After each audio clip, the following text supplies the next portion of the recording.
Hello, my beautiful people, and welcome back to the Bibliophile Hour. I am your host slash cousin, Erica the Bibliophile, and we are here for part 6 of the Thug series by Wahida Clark, as well as day 12 of Read a Book, Record a Podcast. Let's jump into the book. Kira's memory is starting to come back. She's getting flashes of what happened that night in the car when she got shot. And she realizes that Marvin left her. And, she doesn't know how to feel about that because it's just like, I'm in this situation because of you. I get shot in the head and you basically left me for dead. You left my son for dead, Erica. And Caitlin comes to Trey's apartment, after the whole situation of him slicing up Karan. And Caitlin tells him that he fucked up big time. Karan is not even dead. He's just in critical condition. And they have him on camera. They can't see his face, but somebody wearing all black walking through a hospital, somebody's going to notice that. And the police brought Caitlin in for questioning because he was the last one of the last people to leave the hospital. So they need to know if he knows anything. Is he the one that did it? Which, of course, he didn't, because if they're on camera, then there's camera of him getting on the elevator and leaving.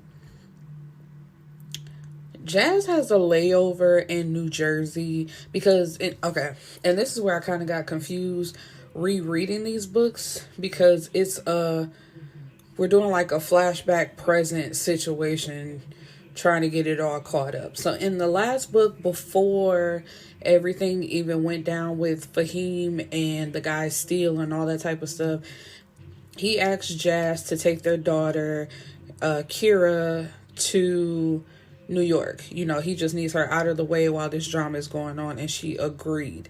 So now we're getting what happened when she left. So she had a layover in New Jersey on her way to not New York. She was supposed to go to California with Tasha and stay with them. Sorry. But she had a layover in New Jersey for 6 hours. So she goes to her granny's house, just to check on her, see how she's doing. And it's obvious that none of the other family members have been looking after her. The place is dusty. It's clean, it's organized. Well, not clean.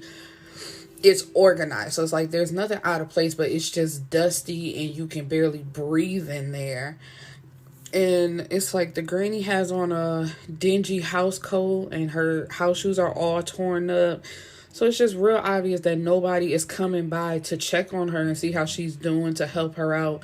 Nothing. And that makes me mad, because for someone who works in a retirement home and sees how, they basically just leave these people, the elderly people, they just leave them there. Like, they can be sitting in piss or sitting in shit. And it's just like, okay, you're an aide. Help them out. Change their clothes. Don't just leave them there like that. Like, I get so annoyed and upset. Because it's just like, you wouldn't want nobody to do your family members like that, or even do you like that. Say if something happened to you and you were still young. It's just like, it's your job to care for people, help them out. And then also her family. Like, this is your granny. I don't get why we just throw our elderly away now because they're old. Like, they work to get there. Help them out. So Jazz cleans up the house and, she tells her granny, I'm going to help you take a shower. You got brand new house coats and house shoes in here. Let's, throw this old stuff away and get you cleaned up. And her granny, typical black granny, I don't need none of that. I'm fine. Don't come over here fussing now. And it's just like, lady, this is disgusting. Of course you don't tell your granny that, but it's just like, this is disgusting. And Kira points out that her granny has an open wound the size of a golf ball on her leg. So Jazz has to take her to the hospital. And at first her granny was like, no, I'm just fine. She's like, no, your leg is infected. We're going to the hospital. And while she's there, she gets a call from Fahim's cousin. And Fahim wants her to come home now. And of course she's trying to ask all these questions, and the cousin is like, man, get off my phone and just get home. You will find out more if you will quit wasting time. And so back at that club that they met at, Fahim tells everybody else to leave because, they're like, the same situation with Marvin. It's like, come on, man, we got to get out of here. We got to go. And he's like, I'm not leaving my son. Y'all go ahead. I know what to tell them. Y'all get out of here. And they took all the guns, so nobody fingerprints or anything would be there with the guns. So he's just there with the bodies. And the police are pinning him as the perp because, there are 3 dead bodies and he was shot and he didn't leave. So it's just like, okay, obviously you did this. And when you got shot, you couldn't leave. So you did it. And it's like, that's y'all logic. That's the best y'all could come up with. And, Fahim, he was trying not to go off that whole time, but he couldn't help it. And he acts a fool when they wouldn't let him go over to little Fahim because he's like, man, that's my son. I'm going to go by him. And then the cop who's in Ani's family shows up. And then when he sees that his uncle is dead and then so is little Fahim, he tries to attack Fahim, but, the other cops pull him away. And they get into a fight, and then he gets into a fight with a cop, and, he's punching him. He done slammed him down on the ground just to channel some of that pain, getting it out. And, of course, the other officers jump on him. So he wakes up in the hospital. He has a broken leg, and one of his arms is in a cast. And he's handcuffed, like the other arm that's not in the cast is handcuffed to the bed. And when Jazz shows up, she offers to take care of Oni and her family. She's like, let me do this. She deserves it. I can do it, babe. I'm good. Just acting like she hard and she ain't. And he ain't going for it. He just like, man, if you don't sit down somewhere, you was not about this life. Don't worry about it. I'm going to take care of it, when I get back on my feet. Trey and Tasha are trying to rekindle what made them fall for each other because, they're just trying to get their relationship back on track. So it's just like, let's do this little romantic getaway. And Trey gifts her with a new ring. He's like, I love you and I'm promising myself to you all over again. And I actually want to read a little part of that. So I should have been more prepared. So he says, Tasha, I know we've been through a lot of shit, but tonight I need for us to put all of the mistakes, drama, hurt, and pain behind us and start over. Right here, right now. Today, I recommit myself to you, to our family, and to our bond. Baby, you know damn well there's no me without you. I don't just want you in my life. I need you in my life. And you will always be a part of me. I don't want nobody or nothing to come between us ever again. I don't want you to ever again regret that you fucked with me. I want to thank you for giving me 3 strong sons that I get so much pleasure from. Again, I am asking you to allow me to honor, cherish, and love you for the rest of my life. And it's just like, oh, these are such sweet words. But they're so full of shit. That's just my opinion. Because it's just like, you look back over all the things that this relationship has been through. And of course, every day ain't going to be sunny skies. But it's just like the shit they went through is some shit. And they are hanging on by a thread and trying to make the best of it. So I guess kudos for that. And she tells him, Trey, I never stopped loving you.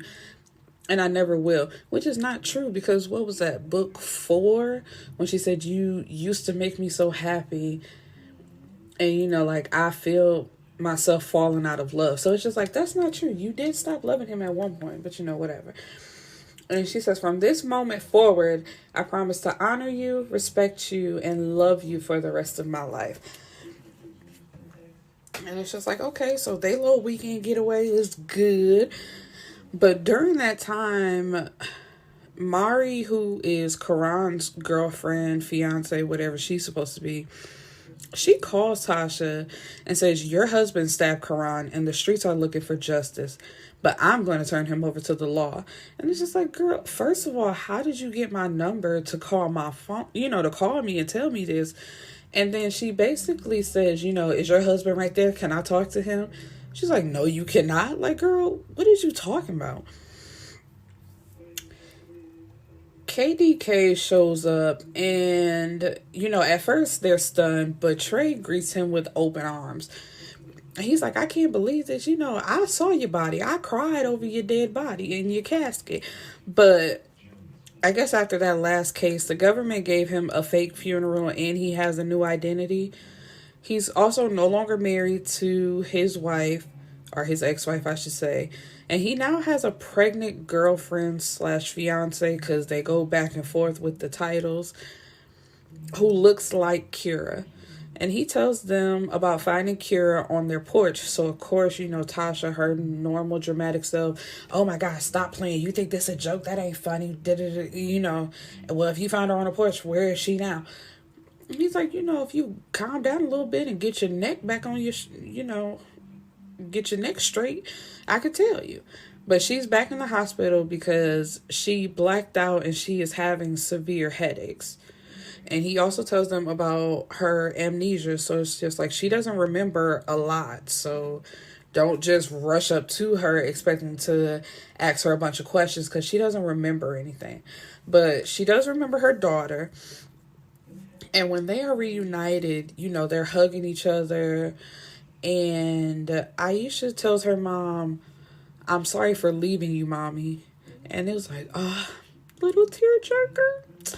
Because it's just like, what? How old is this baby? Like 5, I think, or something like that. And it's like, of course she was down on the floor, so she didn't see everything, but she heard it. And then when they pulled her up, I'm sure she saw her mom with the blood on her head, and it's just like she's not moving. And it's like, what can a 5-year-old do? And to have that guilt on her shoulders, it's just like, wow. Karan is home from the hospital. He had to have plastic surgery, so now there's a deep scar that goes across his throat. And he's wearing bandages right now, but he's wearing it like as a badge of honor. Like, yeah, you tried to kill me, but you didn't really kill me. And while he was in the hospital, not in the hospital, but before, I guess he wrote Tasha a letter and she responded. And it's just like, at this point, there's computers. Y'all couldn't send each other emails or just not talk to each other, period. Because even on Tasha's end, it's like, okay, he sent you a letter, but you did not have to respond. You should not have responded. But he has to get all these people out his house, because since he got out the hospital, his family has been over there, his mom has been over there. But when he finally gets them all to leave, he sits down to read this letter. And I am going to read the whole thing. It's a lot. Karan. First of all, nigga, you bitch made. Here it is, you over there recovering from a life-threatening energy, and the first bitch you holla at is me? You talking all that shit about jags and money and connections.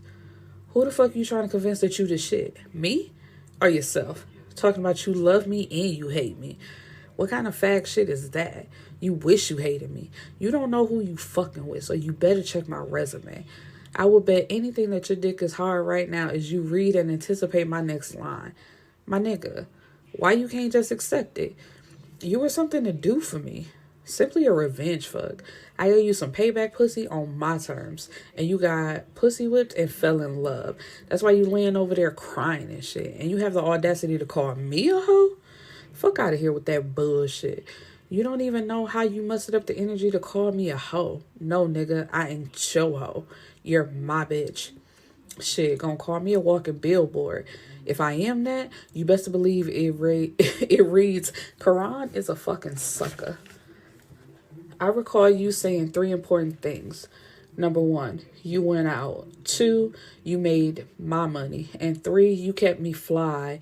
Then gave me the dick if and when I decided I wanted it. But then I fucked you so good you thought I was going to take you to the top of the world and have you begging. Marry me, Tasha. Be mine, Tasha. I had your punk ass pulling out rings and shit. So that sounds like you the hoe. Nigga, I pimped your ass real good. Had you trained well. And even after you got that ass whooped, you still brought mama her money. Yeah, I rode your dick.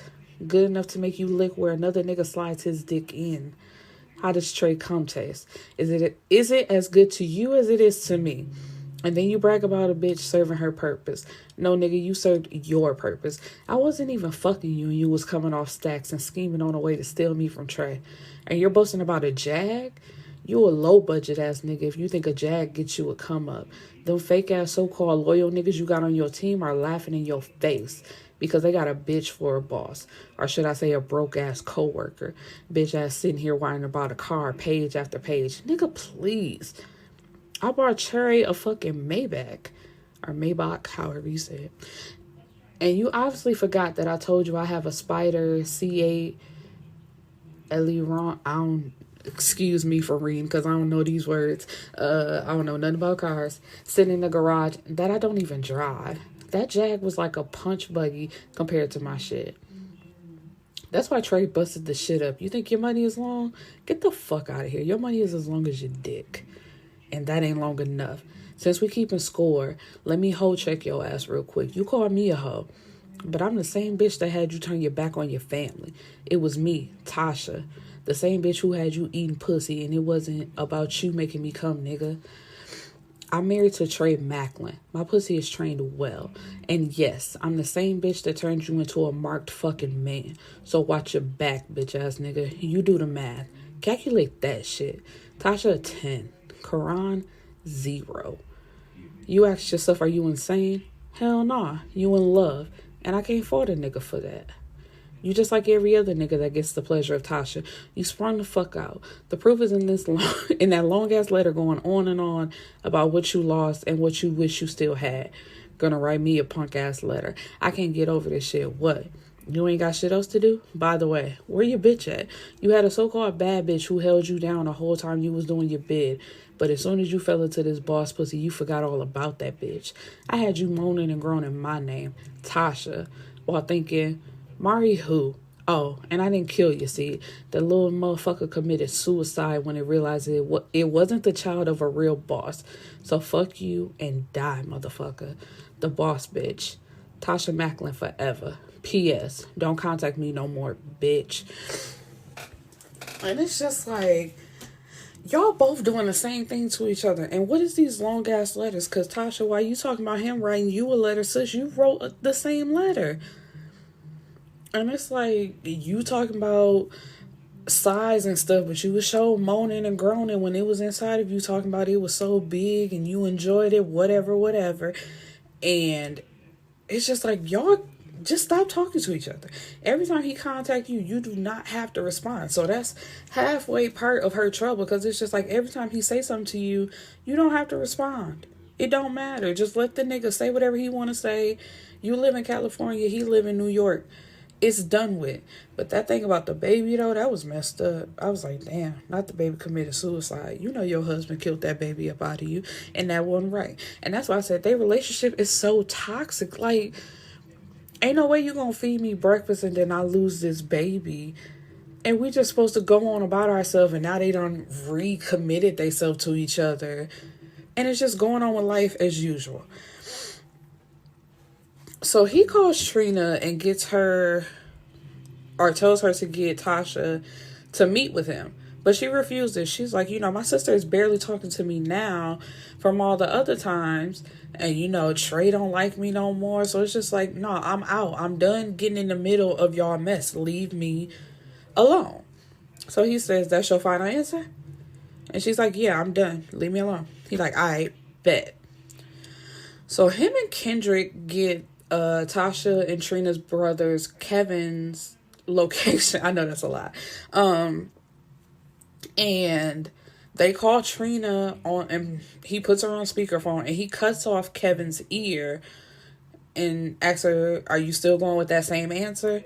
And of course she changes her mind, like, leave my brother alone. Okay, I'll do it. Tasha calls Angel and Jazz to let them know that Kira is alive. And automatically Angel like goes off on her. She's like, stop playing, that ain't funny, like, why would you say something like that? And once again, this is why I feel like their friendship isn't as solid as it's, tried to be portrayed as. Because it's just like, y'all spend more time fighting and hiding shit from each other than real friends do. So I'm like, I don't know. I'm like, I ain't saying they ain't friends, but they ain't as close as they try to make themselves appear. And I'm still not getting how Angel is trying to put off Kira on Tasha as if she's her responsibility. I'm like, yeah, y'all are friends, but that's your cousin. So if anything, you should be the main one looking after her. But, since you got your own life, that's somebody else's responsibility. Well, you see all the shit Tasha got going on. She ain't got time to be watching your cousin. But they're on the first flights to California because, they have to see her and make sure it's true. And although Kira doesn't know Marvin is dead, she's really not worried about him. She hasn't asked where he is or anything like that. She's more worried with DKD. She has developed strong feelings for him. And he tells her that he's going back to his fiance. Because I think she feels like now that she's back, they can pick up the little budding romance that they had before all this other stuff happened. But, he thought she was dead. So it's just like, I moved on, sweetheart. And she tells him that she wants to, have sex before he does. So if you're going to leave me, let's make this last time count. But it's outside on the porch. And while they're having sex on the porch, Nina, who is his pregnant fiance, pulls up. So she sees them having sex. And it's just like, that's messed up. But Nina is from other books that Wahida has wrote. And it ties in to how Nina and DKD met. So if you want to read that, then you'll see how it all ties in together, but I really don't care because it's just like, I'm not reading other series to see how this series ties into it. But, she smacks Kira and she flips over the banister. And of course, everybody was watching from the insides trying to see what's going on. And so Angel and Jazz come outside and they jump on Nina. I'm like, damn, how y'all jump a pregnant lady? But also, it's just like, if you pregnant and you start fighting, you don't care about your baby either. I don't want to hear that, oh, she's pregnant. She swung first. She don't get to swing just because she's pregnant. She better think about that baby. That ain't my damn baby. I don't care. And so Trey and DKD have to break them apart, and they send Angel and Jazz and Tasha back into the house. And, well, Trey does. And he's basically like, let them deal with that themselves. And DKD sends Nina home. So Kira thinks that she won. I'm like, I really don't know what you winning, but, thinking he's going to stay with her. But the next morning, he's gone. Like, all the stuff that he had in her room is packed up, and he's nowhere to be found. Trina puts Tasha on three-way with Karan, and he wants to see her. Basically, what's up with you? Come see me. And she's like, no, like, why do you keep contacting me? Leave me alone. I done told you I don't want nothing to do with you. And then she tells Trina, stop doing these three-way calls. Quit letting him punk you like that and just say no. And I'm just like, sis, do you remember the first time she tried to say no? He cut your brother's ear off. And speaking of, Karan says, all right then, I guess your brother doesn't mean shit to you, but I got something that will have your undivided attention. And she's like blowing it off, and she hangs up on him. But after the phone call, she's shaking and like real shook. And Trey comes in to talk to her, and she's like rude with him, like, what, Trey? And he's like, what is wrong with you? And she tells, I was just on the phone with Trina, and she's upset with how our relationship is going, and it just threw me off. And he like, Trina got you shaking like that? And she says, yeah. But he takes her phone to check that she was really on the phone with Trina. And he's like, you know what? she's trouble. Don't talk to her no more. Don't contact her no more. She already wasn't welcome to the house anyway, but she definitely not coming over now. And as they're talking, there's knocking and ringing of the doorbell. It's the police. They have an arrest warrant for Trey, for the attempted murder of Karan. And of course, Tasha acting a fool, hooping and hollering, doing all this crying. And it's just like, girl, at this point, you should be more prepared. I ain't going to say used to it, but be more prepared. You should be able to handle this better by now. Not break down every time the police show up. And Oni is in Fahim's hospital room telling him that she had a funeral for little Fahim. And of course this pisses him off because he's like, you couldn't wait for me to get out the hospital to do that? I didn't get to see my son being laid to rest. And she's like, what was I supposed to do? Wait? Yes, you dummy. That's my son too. They can hold his body. And, as she leaves and he cusses her out and kicks her out, Jazz once again brings up killing her. And Fahim basically laughs her off, telling her to stay in her place. You're not no thug, so just let it go. You are not a thug, and I'm not going to allow you to do this, so don't bring it up to me no more. Tasha finds Kira outside of the supermarket one day preaching. And it's like she's holding up the Bible, reading verses from the Bible. And Tasha gets out and asks her, girl, what are you doing? And she's like, I'm trying to get these sinners to turn their life around and come back to Jesus. And it's so weird because even when she first came back and they was talking to her, Tasha noticed that she has this switch that she does. She goes from talking about the Bible, almost seeming holier than thou, and then she'll switch back to her regular self, calling people bitches and cussing and all that type of stuff. So it's just like, did the gunshot switch something in her? And does she now have two personalities? What is going on? And someone keeps calling their house back to back. As soon as the phone stops ringing, it starts ringing again. And Tasha notices that Trey isn't picking up the phone, even though he's at home. So she picks it up. And it's Charlie. Can you tell him that we have a meeting and can I speak to him? But Tasha just hangs up on her. She's like, I ain't got time for this and I ain't got time for Trey either. Because it's just like how you keep swearing that you don't have no contact with her. You're not messing with her. But she's steady calling this house back to back to back. What's up with that? So Aunt Marva and Kira wake Tasha up one night telling her that someone is walking around their house. And when Tasha goes to see who it is, she sees that it's an Asian man. And she tells them to call the police while she gets a gun because she plans on shooting them and it'll be self-defense so they can't do anything to them. But then they hear a fizzle, then flames start to rise. And Tasha screams out, fire! And, they rush to get everyone out of the house, grab all the kids. And the next door neighbor tells them, they can stay here. All of you guys come inside. But Tasha has to stay outside, to talk to the police, to talk to, what are they called? The firemen. And she also calls Trey to tell him, about the fire and about Charlie. She knows that Charlie did it. And he's like, what? Why would she do something like that?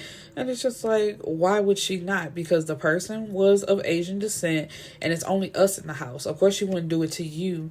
And I'm pretty sure that she knows that you're not here. So yeah, your bitch tried to set us on fire. But he just doesn't believe it. So she hangs up on him. You know what? I ain't got time. Me and the kids going to a hotel. That's the end of it. But in fact, Charlie did have something to do with it. That was a worker of hers and her father's that she sent to blow them up. But just Tasha and the kids, not anybody else. Literally only Tasha and their 3 kids. And she actually told the man to blow up Tasha and the kids in a car, not in the house. And the man, like, he tried to get smart for him, and he said, no, no, no. You told me that I could do it my way. Just make sure that it was them that was blown up. And he tried to blow up the house with C4s. And it's just like, how dumb can you be? Those can be traced back to somebody. And he's like, no, I got it. Don't worry about it. And he's supposed to be an expert on these type of things. So she's even more upset about that. Like, how any other time you succeed, but this the time you want to fuck up. And they were defective, like the C4s anyway, because otherwise the house would have blown up, but it didn't. So, God is on their side in this situation. Charlie goes to her father telling him, I have a proposal for you and I think you're going to like it. And she wants Trey to come into their operation to be groomed.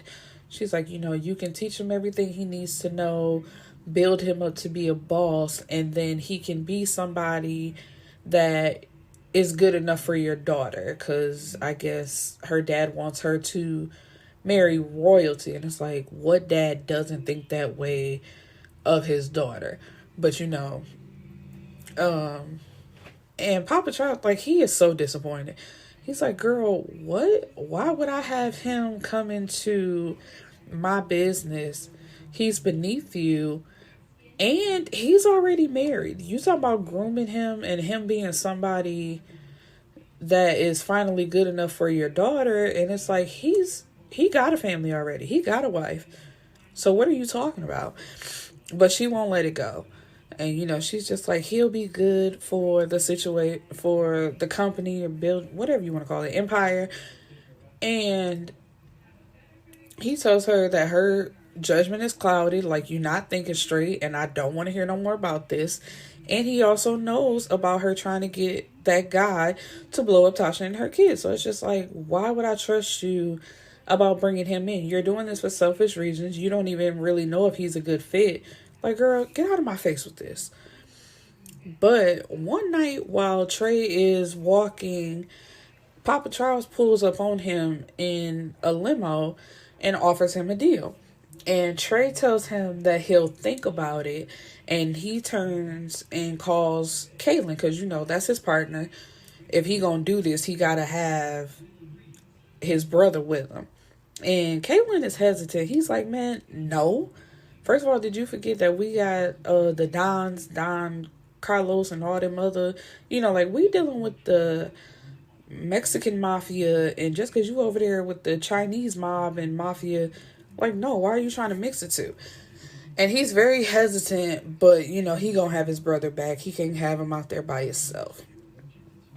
Kira just pops up in Arizona on DKD and tells him, you have to make a choice, and, just tell her that you're in love with me and let that be that, and we can pack up your stuff and we can leave right now. And it's just like, what? Girl, no. And, when Tasha finds out that she just randomly left and they ain't seen her in 2 days, she's thinking about getting her admitted. And everybody looking at Tasha like she crazy. And I'm just like, y'all don't see the problem with this? And I'm like, see, that is problem with black people. Well, not just black people, with people, period, and their family members. It's like, if you see something not right with this person, get them help instead of just trying to keep them in the house and keep an eye on them. Like, with all the drama that's going on in everybody's life, ain't nobody got time to keep a short leash on Kira. And, like, Tasha reminds her, like, excuse me, you do have a daughter that you have to take care of. You just leaving her with us because we took care of her while you was gone don't make no sense. It's just like, you should have told somebody you was leaving. Anything could have happened, and we ain't got no information on you. And it's just like, I get it. Like, she needs help. She should have been checked in a long time ago, because it's just like, girl, I'm not your babysitter. So Oni digs up little Fahim, so Fahim can lay him to rest. And Fahim, like, he's just not right. Which, of course, would you be? A son that you just met, weeks, maybe a month or two ago, is now dead, and you was there to see it. It ain't just like he's dead and you don't know nothing about the situation. You watched it go down. So, of course, he's not in his right mind. So, Jazz calls Snail, who is Fahim's cousin, to kill Steele. And, he carries it out. And when Fahim finds out, he is pissed. He tells her, I told you I wanted to handle this situation myself, Jazz. Why are you so gung-ho about getting your hands dirty? And then you didn't even do it. You had somebody else do it. But Jazz is determined to show that she's a quote-unquote thug. And Fahim has to keep reminding, you're not a thug. Like, you didn't do it yourself. You're not in the trenches. Sit your ass down somewhere. DKD makes a trip to California, just randomly popping up, when Trey is having a fight watch party. Trina is even invited, so they say he must have been feeling good. So he's been working with Papa Charles, so he making real good money. So I bet you he is feeling good, because Papa Charles told him, all the money that you've had saved up and all you made, that's chump change. You can make $20 million in 3 years for working for me. And he's been, he's been working for him. So money's been coming in real good. Trina brought a date, a guy named Jameer, like they just started dating. And while Tasha is sitting outside because Charlie is calling again, so she just takes a breather and goes outside, she sees that he has 2 pit bulls in his truck, but they're, locked up.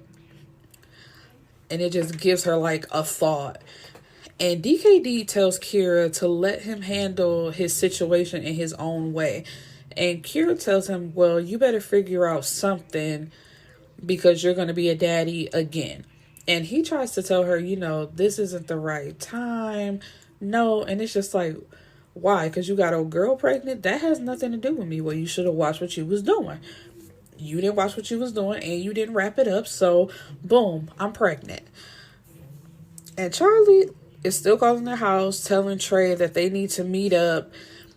And when Tasha hangs up on her again, there's a knock at the door. She even delivers a note saying that they need to meet and that her dad approved it. So, call him and ask him if you want. And all this time, like a few days, Trey had been calling Papa Charles, like, why am I meeting with her? I wasn't supposed to have no contact with her. I ain't supposed to be talking to her. So why am I meeting with her? But he wasn't answering his phone. He was out of the country. And so he agrees to the meeting. And when she shows up to the meeting, she is attacked by 2 pit bulls. And, the whole time Trey is on the inside, he's just looking around like she ain't showed up. So I'm about to leave. And when he gets outside, he sees what's going on, and he figures out that Charlie was the one that was attacked. So he has to, once again, try to call Papa Charles and tell him about the attack. And Papa Charles tells him, I thought I told you were not to have any contact with my daughter whatsoever. So basically, her attack is his fault because she was on her way to meet him, and that their business is over and Trey is no longer under his protection. And, he's pissed because he's like, how am I in trouble when I've been trying to call you and ask why am I meeting with her, because she keeps contacting me. It's just like, so your daughter gets to be batshit crazy and it's my fault? But that's how he doing it. And, Tasha lets it slip that she orchestrated the whole thing. So Trey is like, so what if they get those dogs and trace it back to him? And what you think they're going to do to him? So what you think he going to tell them? Like, that's going to come right back to us. He's like, once again, I got to clean up your mess because you letting your emotions get the best of you. Which is true, because it's like, she did not think that all the way through. She just thought she was getting a 1-up. So it's just like, when these women call themselves trying to get their thug on, you're not doing it right. And it's just so frustrating, because it's just like, you didn't even know Jameer. Like, you literally met him through your sister, because your sister brought him over to watch the fight. And you got him involved in some mess thinking you did something. Ever been listening to your favorite podcast and think, hey, I want to start my own? then you need Anchor. It's the easiest way to make a podcast. Let me explain. First, everyone's favorite word, free. There's creation tools that allow you to record and edit your podcast right from your phone or computer.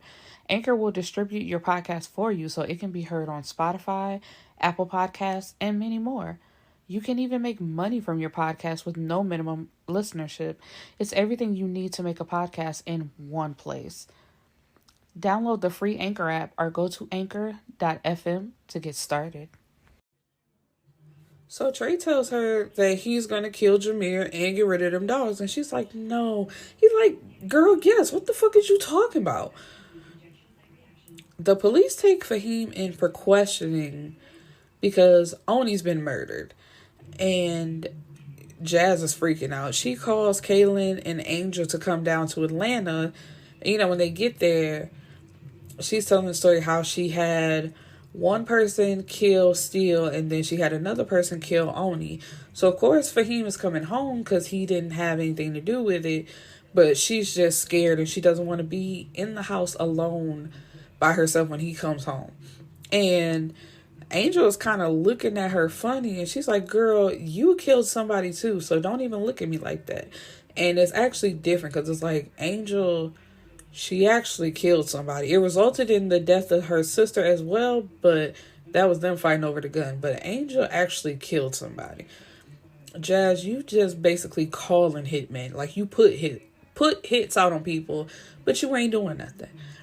And also, Angel, like, she kind of feels bad for her because even if we go back all the way back to book number 1, she said when Fahim is upset, he scolds her like a child or punishes her like a child.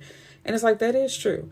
So their relationship is toxic in that way because it's just like, you don't get to talk to me or stop talking to me and just like basically put me on punishment because I don't do something that you want me to, or I actually do something that you don't like. And so when he comes home, he tells her, you know, you're not as slick as you think you are. Like, I know everything that you were planning on doing. And, oh, but no, even before we got there, because Kaylin asked her, he's like, you know, what am I supposed to say to him? And she's like, you know, you're the voice of reason.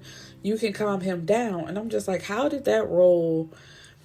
And this is where, like, writing comes in, I guess, because from the first book and the second book, Fahim was like the big brother. He was the voice of reason. He had all the wisdom. But because Jazz feels like she's in trouble, now Kaylin is like the wise one, and he's known to calm everybody down and have sense or whatever. And before the police came, Fahim told her that if he found out she did anything to Oni, he was leaving her. But when he comes home, you know, he gives her a hug and a kiss, and he's like, what's for dinner? And that throws her off guard because she is waiting for him to basically explode on her. And this is where he tells her, you know, that was him making all the moves with Snail and his other cousin Rock. You know, they were doing what he told them to do, not her. And I was wondering, like, how did this work out in her head that they wouldn't call him and tell him, like, you know, your wife just called me asking me to take somebody out. Like, they not just gonna not tell him because what she offered them money. It's like, girl, I get money with my cousin. Your money is his money. So it's just like, you're not offering me nothing I'm not already getting. And, you know, so it's just like, he's not upset because he already knew what was going on. Tasha and Trina are going to Vegas to celebrate Stefan's birthday. You know, he loved Vegas. That was a city he loved. So they're going to celebrate his memory on his birthday. And Trey told Tasha, like, he had his own business to take care of, so he left. And he said, when I come back, your ass better be in this house. You better not be in Vegas. Of course she wasn't gonna listen. But while she's there, you know, like, she's taking a shower, having a little mini spa moment going on, and she thinks it's Trina coming through the door when it's actually Karan. And she's like, you know, you need to leave right now. And he tells her, I'm not leaving until you have a drink with me. And she's just like, okay, one drink and that's it. And she tells him, you ruined my life. And it's like, no, sis, you ruined your own life. We taking accountability for our actions now. You can't just put it all on him. It was not just him, it was you too. And he put something in her drink and rapes her. Because the scene, like the way the author wrote it out, she's talking stuff, making it seem like she's enjoying it, but she is out of her mind. She doesn't know what's going on. And, Trey follows them to Vegas, or follows Tasha to Vegas, because he ain't worried about Trina. And he sees Trina like down in the lobby and makes her take him to their room. And he finds Tasha curled up in the corner, just she's looking crazy. Her hair is all over her head, and she's naked. And he's like, what is going on? And she sees him, and she's like, Trey, you have to keep loving me. Please keep loving me. I told him no. I didn't want to do it. I told him no. And so Trey calls the police and reports the rape because he gets like what's going on. And of course, once again, Trina set her up, letting Kendrick know that they were going to Vegas. So of course, Kendrick and Karan are tight. So he's going to tell him. And she had been hanging out with Kendrick while she gave Karan keys to their room and let him in. So, while she was hanging out and gambling, she called Kendrick like, is Karan still in the room with Tasha? And he's like, no, I don't think so. So when she makes it back to the room, she's hoping that Tasha and Trey are making up so she doesn't have to deal with the situation of her once again setting her sister up. But she sees the EMT and the police, and she runs to the room like, what happened? And Trey is looking at her, and when he's sure that nobody's looking, he mouths the words, you're gonna pay. Because he knew it was her. It's like, once again, and he was right. Because when he told Tasha, don't talk to her no more, don't have her come over, she's trouble. Because it's like, after you try to set boundaries of being done with him, Trina was there on multiple occasions of getting them two together when it wasn't none of her business, and she just should have stayed out of it. But also, Tasha could have avoided some of those things too. So when Trey and Tasha return from Vegas, she's still shaken up about the whole thing. But there are police cars waiting for them, and Trey knows what it is. And she's like, no, don't leave me. And he's like, because of your actions, that protection was taken away from me. So all of those charges came right back. And they arrest him. And, it's just hard on her because it's just like, I just had to deal with being raped, and now my husband is gone, and I'm here with these 3 kids on my own again.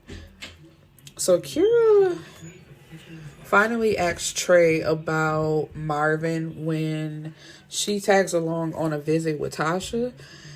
And, she just asks him, did you kill him? And Trey looking at her like, girl, like, do you know where I'm at? I'm in jail. They say it's like a country club jail. That's where he was transferred to out of the county jail. And he's like, no. By the time I already got there, somebody had got to him. And he makes her realize that she was falling out of love with Marvin because she had fallen in love with DKD. So that's why she's not really worried about Marvin. And their relationship had just grown old. It's like you basically grew up with him in these, short amount of years? Because how old are they? Like, they're not even 30 yet, and they going through all this drama. Tasha is pregnant again, but she doesn't know whose baby it is again, which is not true because with this baby, she's like sick. She has a lot of morning sickness, which she says has been the case with every single baby that she's had by Trey. And the last time she was pregnant, she didn't have any of those problems. So she's believing that that last baby was Karan's, but this one could be Trey's, but she really doesn't know. Angel and Kaylin are leaving their office for the day when 3 men in janitor uniforms with guns approach them. They tell Angel, she can leave. They just want Kaylin. And he tries to make her leave, but she refuses. She's like, I'm not leaving your side, and tells them too, like, y'all just gonna have to take both of us because I'm not leaving. And so when she refuses to leave, they take both of them.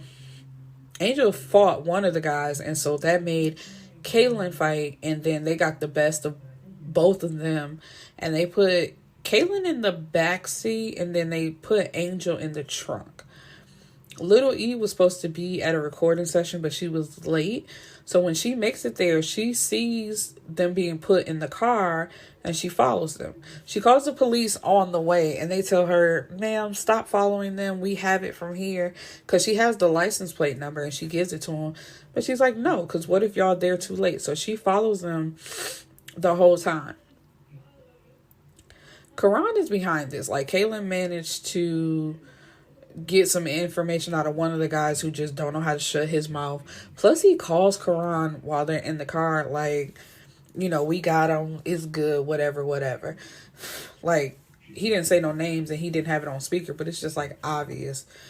And then Kaylin is just like, well, let me talk to my brother. And the guy tells him too late for that. So the other guy is like, dummy, shut up. But it's a known fact now. And Kaylin already had that hunch because he's like, I've been legit for a while.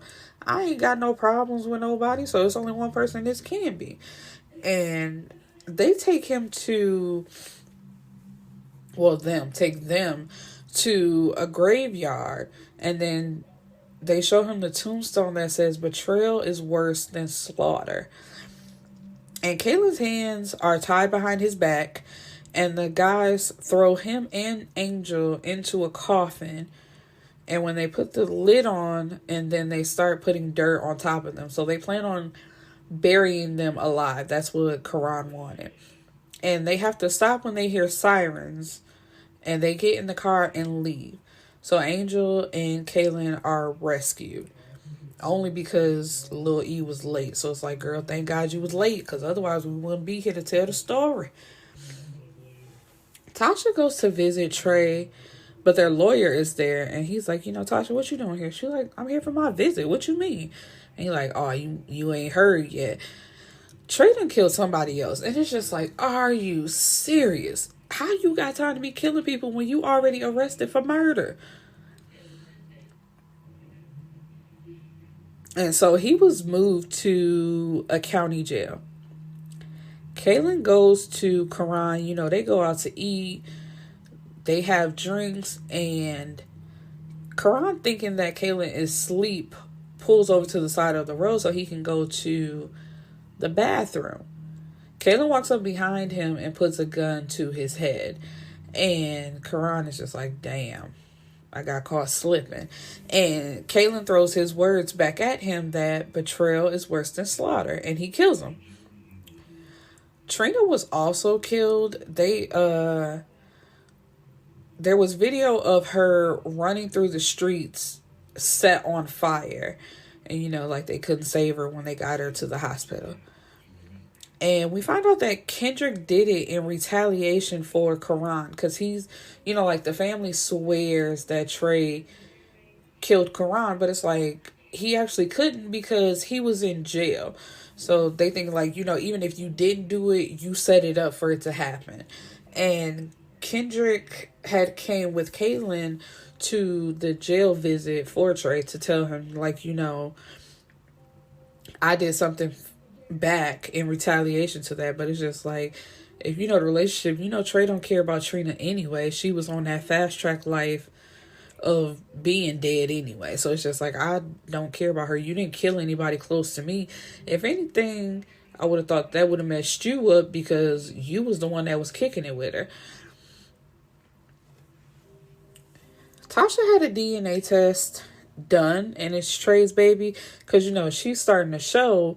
And so when she came for a visit, he like, what's going on here? And he couldn't get too happy at first because she's like, we're having a baby, we're finally having our girl. And Trey said, who is we, Tasha? And it's just like, damn. And she had to tell him, like, us, fool, I had the DNA test, which is so crazy because the last time she was swearing hard again, I'm not getting no DNA test. That could hurt the baby, but now you got it done with no problem. Which, I guess it wouldn't be a problem because it's just like, damn, am I having my rapist baby or am I having my husband's baby? Which, thankfully, is her husband's baby. And everyone is moving back to New Jersey or is making plans to do so. Like Kaylin, well, they already live there. I meant Fahim and Jazz. Because when she first put the hit out on, or quote unquote put the hit out on Steele, Fahim was telling her, you know, we got to pack it up. We can't stay here. It ain't safe, so pack it up. And she chose to go back to New Jersey. And Tasha and all the kids are staying with Kaylin and Angel for the time being. Kaylin goes to California and he's having a meeting with Papa Charles, and he shows him videos of him taking meetings of taking over a bank, and then he's walking through a drug plant. Papa Charles like, so what? That don't mean nothing. I could easily, explain that away or get rid of that. And Caitlin shows him a piece of paper that has a formula on it. And Papa Charles snapped. He's like, how did you get that? You're not supposed to have that. That's mine. And Caitlin is just like, don't worry about how I got it.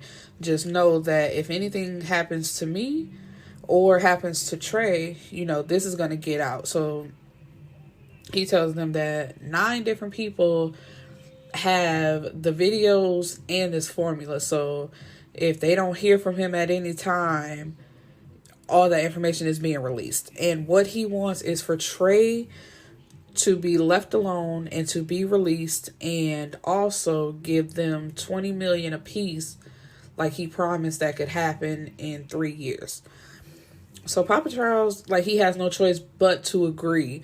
But he tells them that they have to stay out of California, and if they ever come back, the deal is off.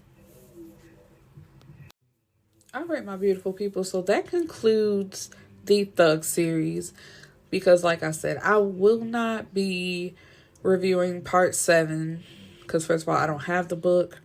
If somebody gifts it to me, maybe I'll read it and decide to do a review. But it's just I feel like it's been dragged on for too long. And with this series, I feel like Wahida is trying to introduce other characters and keep it going as long as possible, and I'm over it. Because let's see, I'm gonna read the little synopsis for book 7. Trey and Tasha fight to hold on to what they have after he's released from prison.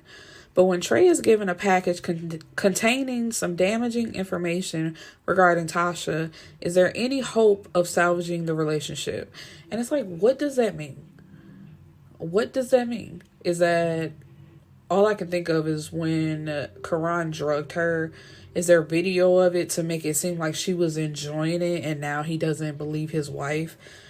And why is it now that it's every time it's Trey's turn to have to deal with something and get through something, it's so much worse than whatever Tasha does. And I be over it.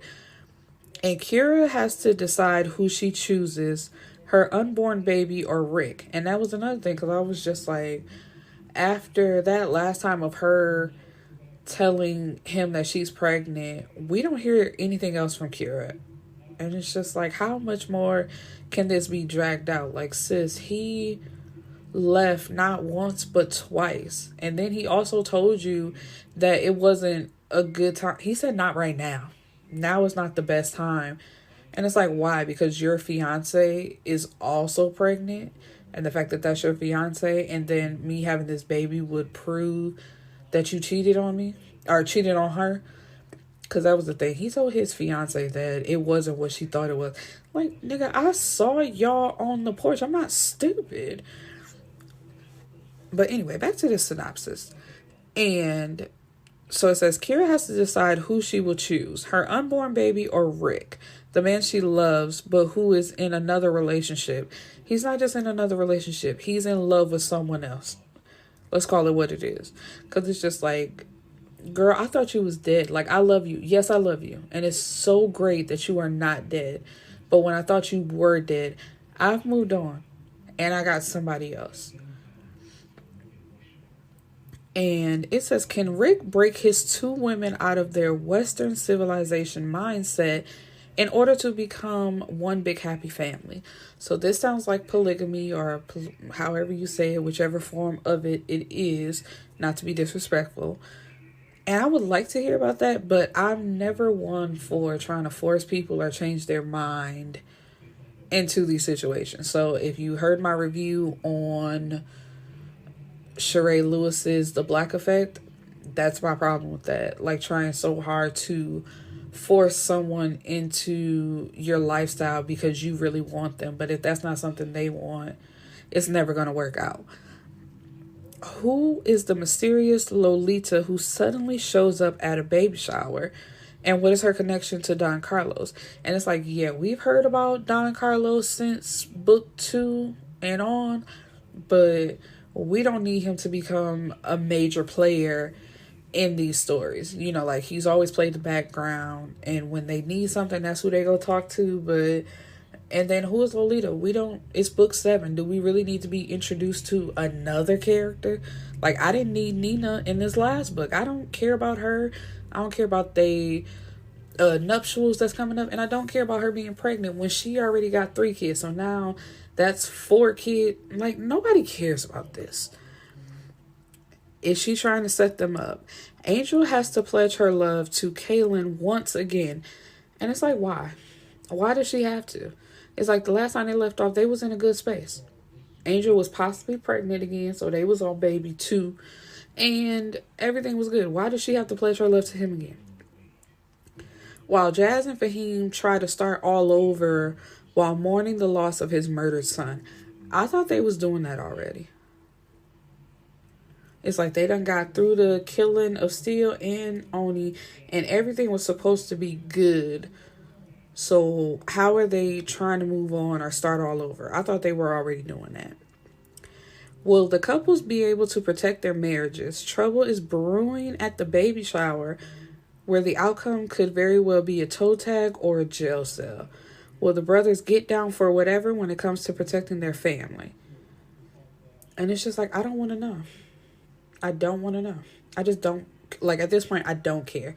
And like I've said a few times in reviewing these books, when I was younger, I loved this ghetto shit. It sounded like fun, but now I'm damn near 30 and it's over. It don't sound good. It sound a mess. And it's just like, how much drama, like I said before, can one couple go through? Because it's just like everywhere you turn, it's something else. And I would never want that type of life. Because it's like they can't never just settle and be happy or just be normal. But of course they're thugs. You're not going to get normal with thugs. I guess that's the whole point. And like I said, I've grown up, so I don't want that no more. But anyway, that is the end of this series. And I will see you guys tomorrow with a brand new book. I don't really know which one it is, so I'm not going to tell y'all, because every time I do that, then I go to something else. So, peace and blessings.